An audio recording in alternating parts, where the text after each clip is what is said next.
এটি হলো কৈলাস গাছ। এটি মেরুন এবং সবুজ রঙের হয়ে থাকে। বর্ডারে সবুজ রং বা একটু হলুদাভ ভাব থাকে এবং পাতাগুলো মেরুন কালারের হয়ে থাকে।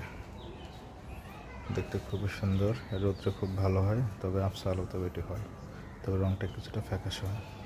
যেখানে রোদ ভালো পায় সেখানে এরকম গাঢ় রঙের হয়ে থাকে। আমি এটা বারান্দার গ্রিলে ঝুলিয়ে রেখেছি, আপনারাও এভাবে রাখতে পারেন। তবে মাটিটা হতে হবে জৈব সার মিশ্রিত। আপনারা রাসায়নিক সার এড়িয়ে চলার চেষ্টা করবেন, তবে রাসায়নিক সার একটু বাড়তি হয়ে গেলে গাছ মারা যায়। আর ড্রেনেজ সিস্টেম ভালো থাকতে হবে, অর্থাৎ পানি নিষ্কাশনের সিস্টেম ভালো থাকতে হবে, পানি যেন বেঁধে না থাকে। ডাল কেটে এনে লাগালেই হবে।